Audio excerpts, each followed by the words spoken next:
बिस्मिल्लाहिर्रहमानिर्रहीम, अस्सलाम वालेकुम। आज से हम अपना रिवीजन स्टार्ट करेंगे और रिवीजन में जो है सबसे पहले हम डिस्कस करेंगे characteristics of computer. Characteristics of computer जो है वो इसमें क्या क्या चीज़ आती हैं, क्या क्या कैरेक्टरिस्टिक्स आपके कंप्यूटर की। एक है स्पीड, दूसरा है एक्यूरेसी, तीसरा है रिलायबिलिटी, नेक्स्ट वन है इंटेलिजेंस और इंटेलिजेंस के बाद है वर्सटैलिटी।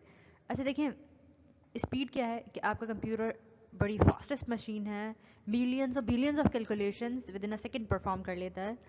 और एक्यूरेसी क्या है, कंप्यूटर 100% एक्यूरेट रिजल्ट जनरेट करता है। और रिलायबिलिटी क्या है, आप एक चीज़ को मतलब एक सिंपल इनपुट है उस पर आप मल्टीपल टाइम्स उसको रन करेंगे ना, वो सेम आउटपुट ही देगा आपको। रिलायबल है, कभी ऐसा नहीं होता कि एक बार वैल्यू चेंज दी दूसरी बार वैल्यू चेंज दी। डेलिजेंस मल्टीटास्किंग है और कभी भी थकता नहीं है, आप उससे मल्टीपल टास्क करवा लें वो नहीं थकेगा। वर्सेटाइल मशीन है, वर्सेटाइल मशीन का क्या मतलब है कि वो मल्टीपल काम करता है और कभी एक को दूसरे में इंटरमिक्स नहीं करता, ठीक, बिल्कुल एफिशिएंटली उसको परफॉर्म कर रहा होता है। तो ये है कैरेक्टरिस्टिक्स ऑफ कंप्यूटर।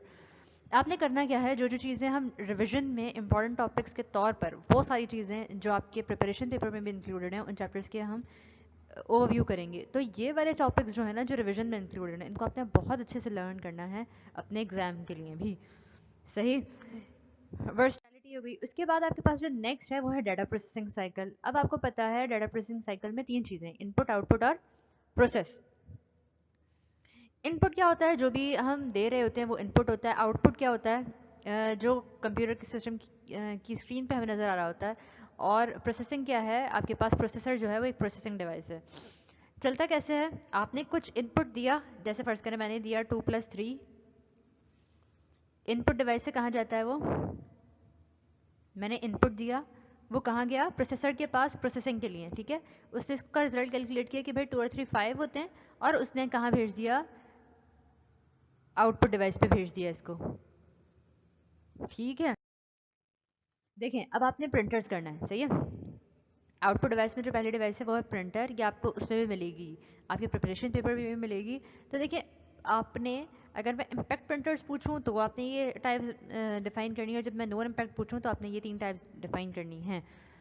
अच्छा जी, impact printer daisy wheel dot matrix हो गया, नॉन इम्पैक्ट प्रिंटर्स में इंकजेट आ गया, थर्मल आ गया, रेजर आ गया। आपको पता है इम्पैक्ट और नॉन इम्पैक्ट में मेन डिफरेंस क्या है। इम्पैक्ट प्रिंटर ज़्यादा नॉइजी प्रिंटर्स, नॉइज क्रिएट करते हैं ड्यूरिंग प्रिंटिंग, जबकि नॉन इम्पैक्ट प्रिंटर्स जो है वो साइलेंट प्रिंटर होते हैं, क्वाइट प्रिंटर्स होते हैं, ये ड्यूरिंग प्रिंटिंग कोई नॉइज जनरेट नहीं करते।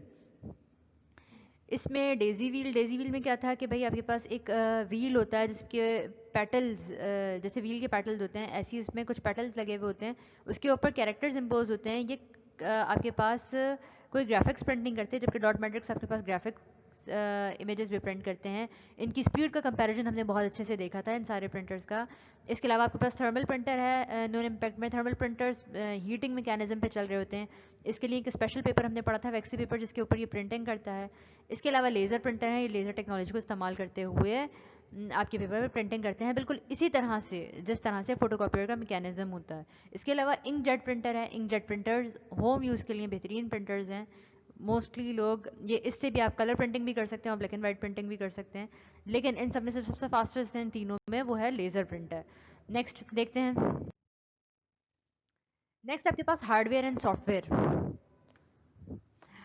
हार्डवेयर क्या है आपके पास, सारे के सारे टेंजिबल फिजिकल कंपोनेंट्स, जैसे आपका मॉनिटर है, माउस है, ये माइक है, ये हेडफोन है, और आपका माउस आ गया, और सारी की सारी डिवाइसेस जिनको आप टच कर सकते हैं, वो कंप्यूटर के हार्डवेयर कंपोनेंट्स होते हैं। द सॉफ्टवेयर कंपोनेंट्स जिसको आप टच नहीं कर सकते, नॉन टेंजिबल कंपोनेंट्स और कॉल्ड सॉफ्टवेयर। और सॉफ्टवेयर होता क्या है, सेट ऑफ इंस्ट्रक्शन होता है, हमने पढ़ा था, एक ऐसा सेट ऑफ इंस्ट्रक्शन जो कंप्यूटर को बताता है what to do and how to do, क्या करना है और किस तरह से करना है। तो आपके पास जो सॉफ्टवेयर की हमने टाइप पढ़ी थी वो दो तरह की पढ़ी थी, एक आपके पास सिस्टम सॉफ्टवेयर था, दूसरा आपके पास एप्लीकेशन सॉफ्टवेयर था। कौन कौन से, अगर मैं आपसे एग्जाम में सॉफ्टवेयर पूछूं तो आपने क्या लिखना है, सॉफ्टवेयर और उसके टाइप्स में सॉफ्टवेयर भी लिखना है, और क्या लिखना है, सिस्टम सॉफ्टवेयर और एप्लीकेशन सॉफ्टवेयर।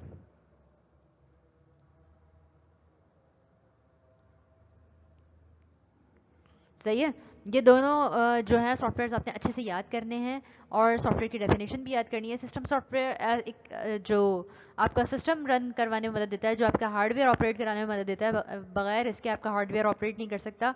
सिस्टम सॉफ्टवेयर की भी दो टाइप्स थी, ऑपरेटिंग सिस्टम था और लैंग्वेज ट्रांसलेटर था। अब उसमें देखिए लैंग्वेज ट्रांसलेटर भी आ सकता है, क्योंकि आपके किसका पार्ट है वो, आपके प्रिपरेशन पेपर का पार्ट है।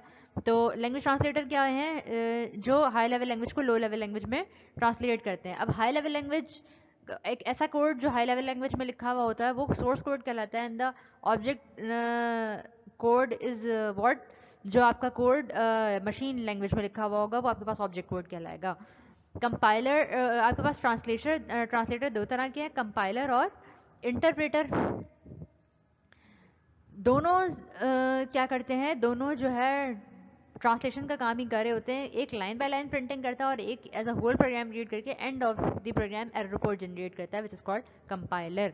कंपाइलर क्या करता है, एंड ऑफ द प्रोग्राम, पूरा होल प्रोग्राम रीड करके एंड में उसके एरर्स बताता है, जबकि ये वहीं पे स्टॉप हो जाता है जहाँ पे इसको गलती मिलती है और कहता है कि भाई अब मैं आगे तब ट्रांसलेट करूँगा जब आप इसको क्या कर लेंगे, रिमूव कर देंगे। अच्छा जी, दोनों के लिए एक दूसरी हार्डवेयर सॉफ्टवेयर का होने एक साथ बड़ा ज़रूरी है। अगर हार्डवेयर हो सॉफ्टवेयर ना हो, या सॉफ्टवेयर हो हार्डवेयर हो, दोनों एक दूसरे के बगैर बेकार हैं। अब आपके पास central processing unit, which is the main and important question of from your वो एग्जाम पॉइंट ऑफ व्यू, सही है। एग्जाम पॉइंट ऑफ व्यू के हिसाब से आपके लिए बड़ा इंपॉर्टेंट टॉपिक है सीपीयू और मेन मेमोरी। आपने क्या करना है, सेंट्रल प्रोसेसिंग यूनिट बहुत अच्छे से याद करना है। सेंट्रल प्रोसेसिंग यूनिट में आप क्या लिखेंगे, सेंट्रल प्रोसेसिंग यूनिट में देखें, चिप एग्जीक्यूट्स प्रोग्राम इन कमांड्स इंटेल पेंटियम सन स्पार्क प्रोसेसर, ये उन्होंने एग्जाम्पल में लिखा हुआ है, ठीक है। अच्छा देखें, सेंट्रल प्रोसेसिंग यूनिट क्या है, इसके दो मेन कंपोनेंट्स आपने जो डिफाइन करना है ना पेपर में, एक आपने इसका स्ट्रक्चर लिखना है, फिर आपने लिख दिया क्या, इसके पार्ट्स और इसकी ब्लॉक डायग्राम लाजमी करनी है, याद रखिएगा। ALU और arithmetic logic unit and control unit, दोनों चीज़ें आपने लाजमी करनी है, ठीक है। ALU के अर्थमेटिक लॉजिक यूनिट वो यूनिट जो अर्थमेटिक और लॉजिकल कैलकुलेशंस परफॉर्म करेगा। ये हमने जब अभी मैं आपको कंप्यूटर आर्किटेक्चर पढ़ा रही थी, सब चीज़ें बड़े अच्छे से रिपीट करवाई थी आपको चैप्टर 1 की, इसीलिए हम तेज़ी से ओवरव्यू करेंगे ताकि हम नेक्स्ट चैप्टर पे जल्दी से स्विच कर जाएं। सही है, चैप्टर 1 का रिविजन आप पहले भी कर चुके हैं। अच्छा जी, इसके अलावा कंट्रोल यूनिट ये करता है, एज अ ट्रैफिक कॉप काम करता है, डायरेक्शंस देता है कि कौन सा ट्रैफिक कहाँ आ रहा है और कहाँ पर उसको भेजना है। ये कंप्यूटर का इंटरनल आर्किटेक्चर, सारी की सारी चीज़ें by the help of buses connect होती हैं, ये आपको पता है। इंटरनली जो कनेक्शन होते हैं आपके, वो किससे हुए होते हैं, बसेस से हुए होते हैं।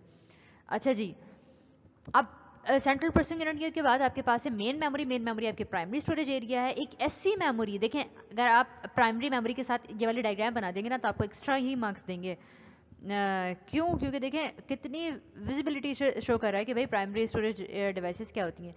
Primary storage area for programs and data that are inactive in use synonymous with RAM, सही है। इसको मेन मेमोरी को रैम भी कहा जाता है, सही है, इसका सिनोनियम ही समझ लें।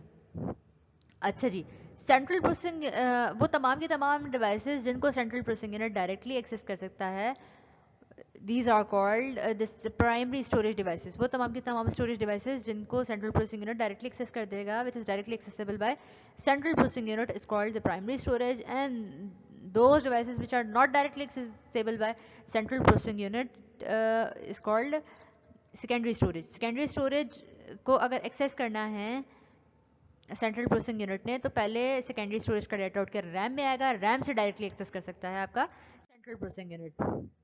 ये देखें सेकेंडरी मेमोरी मैंने किस तरह से इसको इसमें कन्वर्ट किया। सेंट्रल प्रोसेसिंग यूनिट, अभी देखें यहाँ पे ये डायरेक्टली क्या कनेक्शन बना रहा है, प्राइमरी स्टोरेज का। लेकिन अगर hard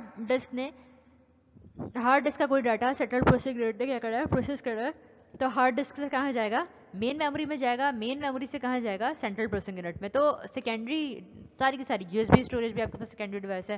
floppy disk, hard disk, floppy disk तो खैर अब यूज़ नहीं होती है, CDs DVDs सारी की सारी क्या है, सेकेंडरी स्टोरेज डिवाइसेज हैं, इनको central processing unit directly access नहीं कर सकता। और प्राइमरी स्टोरेज में आपने कैश पढ़ी थी, which is the fastest, no not the fastest, आपने रजिस्टर्स पढ़े थे which are the fastest memory inside the central processing unit.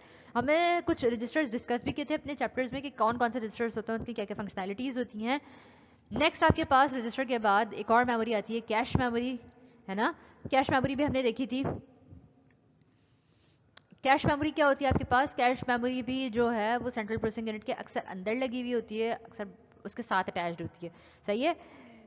क्योंकि इसका साइज रजिस्टर से बड़ा होता है इसलिए रजिस्टर से कम फास्टेस्ट होती है ये भी फास्टेस्ट ही है लेकिन रजिस्टर से कम। सबसे ज़्यादा fastest memory inside your central processing unit is the registers हैं सबसे ज़्यादा फास्टेस्ट मेमोरी, ठीक। उसके बाद आपके पास आएगी सेकंड पे कैश। कैश के 3 लेवल्स पढ़े थे हमने, लेवल 1, लेवल 2, लेवल 3।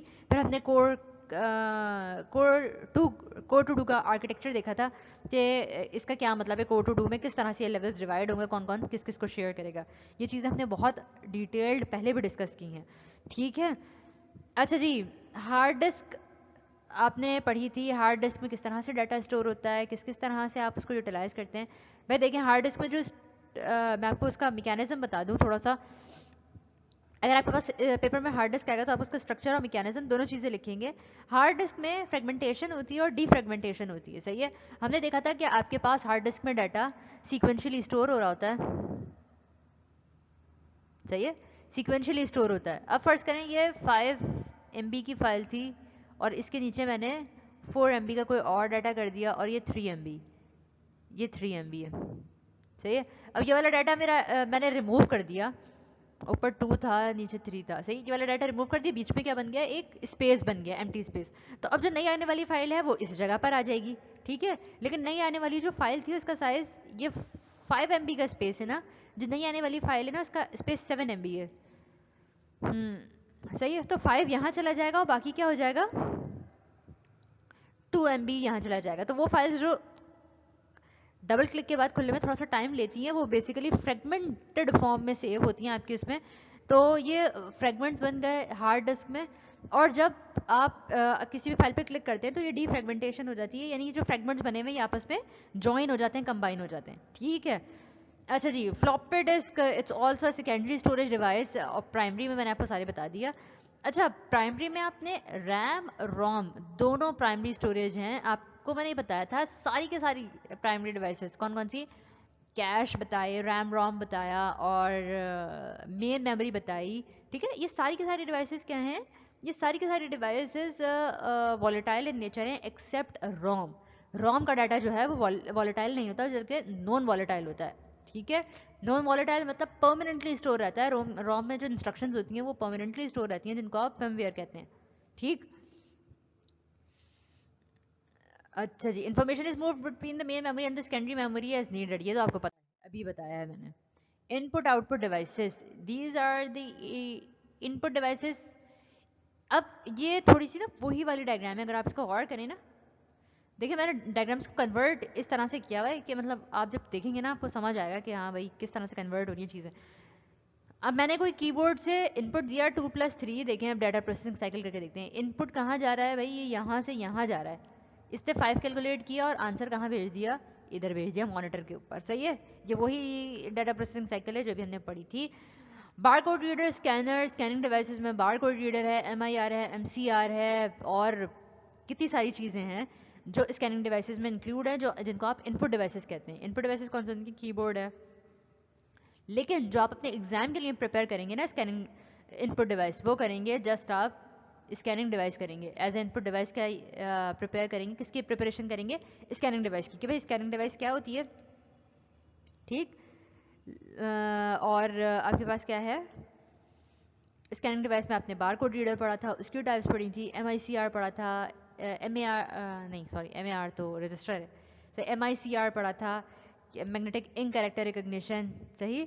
और जो बैंक के चेक्स के लिए हमने देखा था कि वो इस्तेमाल किया जाता है। और ये सारी चीज़ें जो हैं आपने करनी है। देखिए मैं साथ साथ आपको बता रही हूँ कौन से टॉपिक्स आपने छोड़ने हैं और कौन से टॉपिक्स आपने साथ साथ एग्जाम के लिए जो आपके प्रिपरेशन पेपर में इंक्लूड है आपने करने। मैंने आपको स्कैनिंग डिवाइस बताया, सेंट्रल प्रोसेसिंग यूनिट बताया विद ब्लॉक डायग्राम। इस वाली स्लाइड में से मैंने आपको बताया आपने मेन मेमोरी बहुत अच्छे से करनी है, द रैम एंड रोम। और फिर रैम और रोम की फर्दर टाइप्स, रैम की कितनी टाइप्स थी, 2, स्टैटिक पढ़ी थी हमने और डायनेमिक रैम पढ़ी थी। एक में ट्रांजिस्टर इस्तेमाल हो रहे थे, एक में ट्रांजिस्टर और कैपेसिटर्स दोनों इस्तेमाल हो रहे थे, अगर आपको याद हो तो, सही। स्टैटिक और डायनेमिक, एक रिफ्रेश होती है, एक रिफ्रेश नहीं होती। इसी तरह से अगर हम रोम की बात करें तो रोम में हमने पढ़ा था एक कौन सी थी, बल्कि स्लाइड में ज़्यादा हो जाएगा, मैं आपको नेक्स्ट उसमें बताती हूँ जैसे जैसे होगा। पी रॉम थी, ई पी रॉम थी, ई पी रॉम है, इनको हम डिस्कस करते हैं। सॉफ्टवेयर की कैटेगरी में ऑपरेटिंग सिस्टम। ऑपरेटिंग सिस्टम क्या है भाई? Operating system is the master control program of your computer system. Master control program में इतना काम कर रहा होता है प्रोसेसर के साथ मिलकर, प्रोसेसर इतना ज़्यादा बर्डनाइज होता है, उस बेचारे के साथ हेल्प करवाता है कौन? आपका ऑपरेटिंग सिस्टम। जो भी आप ऑपरेटिंग सिस्टम अपने सिस्टम में इंस्टॉल करते हैं वो आपके हार्डवेयर की हेल्प करवाता है, मतलब आपके कंट्रोल यूनिट की हेल्प करवाता है बहुत सारी चीज़ें मैनेज करने में, स्केजुलिंग करवाने में, शेड्यूलिंग करवाने में। शेड्यूलिंग मतलब किसको कितनी टाइम मिल गई और किसको अब नेक्स्ट प्रोसेसर देना है, कितनी देर के लिए दिया है। स्विचिंग इतनी फास्ट हो कि यूज़र को पता ना चले कि क्या चल रहा है भाई। और क्या चीज़ करवाता है? सारी की सारी डिवाइस की मैनेजमेंट। कोई न्यू डिवाइस कनेक्ट हो रही है तो उसका डिवाइस ड्राइवर वो ऑटोमेटिकली इंस्टॉल कर देता है। अब आप सब विंडोज़ 10 ही यूज़ कर रहे हैं, आपको पता है किस तरह से आपके पास सारे ड्राइवर्स जो हैं विंडोज 10 में मौजूद हैं। जैसे आपको डिवाइस लगाते हैं वो उसको रिकॉग्नाइज कर लेता है। तो ये रिकॉग्निशन का काम, जो डिवाइस रिकॉग्निशन का काम है ना, ये भी किसका होता है? आपके ऑपरेटिंग सिस्टम का होता है। और क्या करता है? शेड्यूलिंग करता है और फाइल मैनेजमेंट करता है, मेमोरी मैनेजमेंट करता है, किसको कितनी मेमोरी दी हुई है, कितनी रह गई। जैसे हमने वर्चुअल मेमोरी का कॉन्सेप्ट पढ़ा था। वर्चुअल मेमोरी क्या थी हमारे पास? अगर आपके पास हार्ड डिस्क में सॉरी अगर आपके पास रैम में स्पेस खत्म हो जाता है तो उसका हार्ड डिस्क का कुछ portion as a RAM act करने लगता है। आपने ये देखा था। और क्या देखा था आपने? और इसके बड़े सारे फंक्शंस देखे थे। तो ऑपरेटिंग सिस्टम और उसके फंक्शंस आपने बहुत अच्छे से याद करने हैं, और उसके फीचर्स।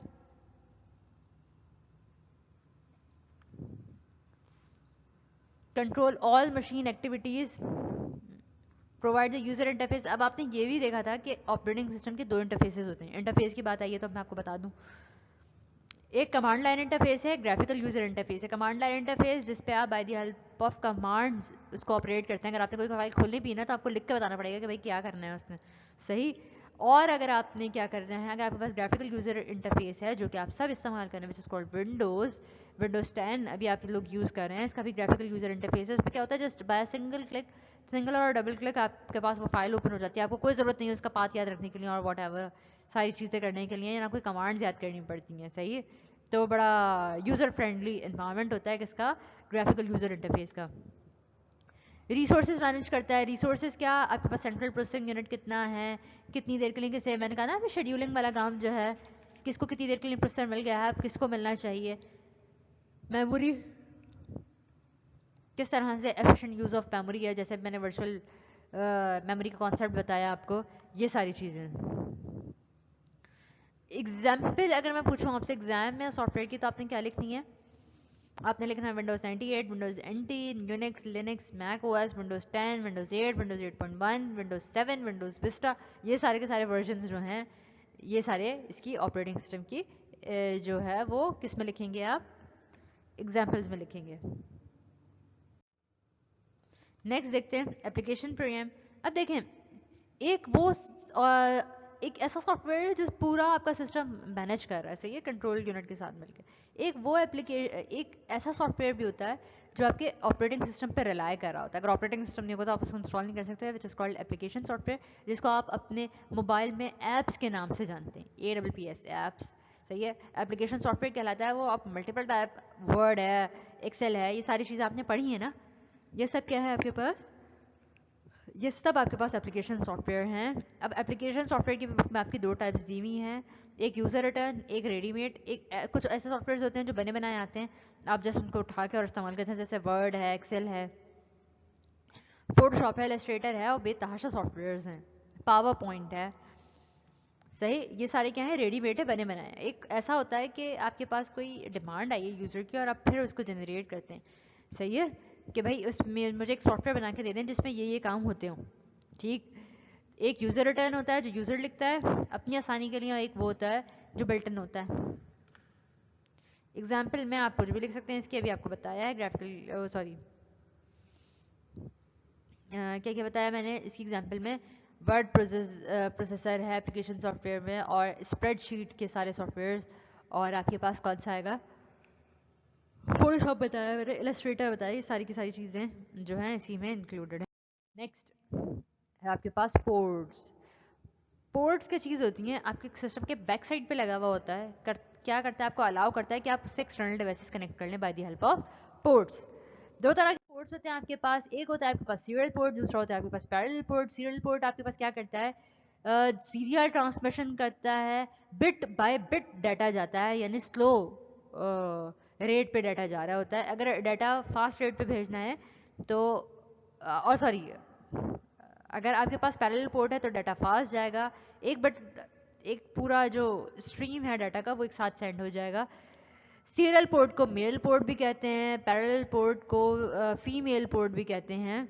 इसके अलावा आपके पास सीरियल पोर्ट्स मोडेम, आपका security cameras, devices control use, ये सब का क्या यूज़ करते हैं, सीरियल पोर्ट का इस्तेमाल करते हैं। इसके अलावा आपकी जो कौन से हैं, प्रिंटर्स वगैरह जो हैं आपके, वो क्या इस्तेमाल करते हैं, पैरेलल पोर्ट्स का यूज़ करते हैं।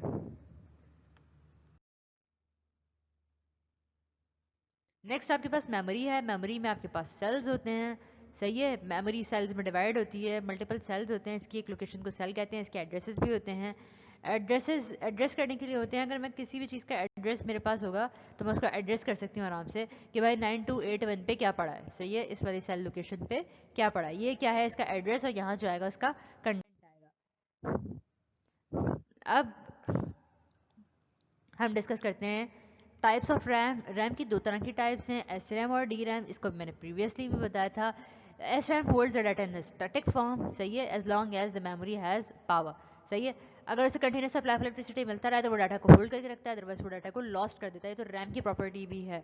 It's a volatile memory. Static RAM अक्सर L3 के तौर पे भी इस्तेमाल किया जाता है, कैशे L3 जो है ना, उसको के तौर पे भी इस्तेमाल किया जाता है। इसका साइज़ बहुत कम होता है इस रैम का, इसी वजह से ये फास्टेस्ट होती है as compare to D RAM. D RAM क्या है, डायनेमिक रैम है।